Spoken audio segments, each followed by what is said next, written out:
ప్రపంచ కార్మికులారా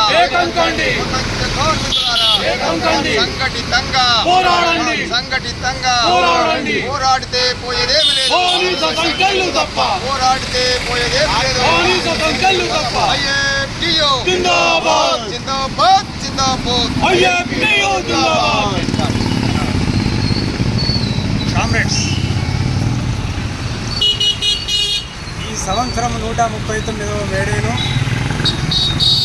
భారతదేశంలో కేంద్రంలో అధికారంలో ఉన్నటువంటి మోడీ ప్రభుత్వం, భారతీయ జనతా పార్టీ ఏదైతే స్వతంత్ర భారతదేశంలో 70 సంవత్సరాలుగా అనుభవించినటువంటి 27 లేబర్ చట్టాలని రద్దు చేసి వాటి స్థానంలో 4 లేబర్ కోడ్స్ తీసుకొచ్చాడో, ఆ లేబర్ కోడ్స్ ఏదైతే కార్మిక వ్యతిరేకమైన, కార్పొరేట్ అనుకూలమైనటువంటి ఈ 4 లేబర్ కోడ్స్ను కూడా తీవ్రంగా ఈసారి వ్యతిరేకించాలి కార్మిక వర్గం. అంతేకాకుండా ఆయా రాష్ట్రాల్లో, దేశంలో ఎక్కడ కూడా ఇది అమలు జరపడానికి వీల్లేదని చెప్పి పోరాడాలని చెప్పి ఇవాళ ఐఎఫ్టి జాతీయ కమిటీ, రాష్ట్ర కమిటీలు పిలుపునిస్తున్నాయి. కనుక ఈ దేశంలో ఉన్నటువంటి కార్మిక వర్గం అంతా ఇవాళ ఏదైతే కార్పొరేట్ శక్తులు తమకు అనుకూలంగా తీసుకొచ్చినటువంటి చట్టాలు రేపు కార్మిక వర్గానికి ఉరితాలుగా ఉంటాయి.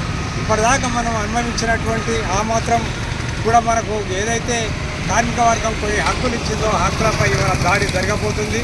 ఈ దాడిని ప్రతిఘటించాలంటే ఈ సంవత్సరం వేడని మనం కార్మిక వర్గంతో కలిపి ఇవాళ కేంద్ర ప్రభుత్వానికి వ్యతిరేకంగా, కేంద్ర ప్రభుత్వం తీసుకొచ్చేటువంటి నల్ల చట్టాలకు, కార్పొరేట్ అనుకూల విధానాలకు వ్యతిరేకంగా మనం పోరాడాలి, అందుకు ప్రతిఘటించాలి.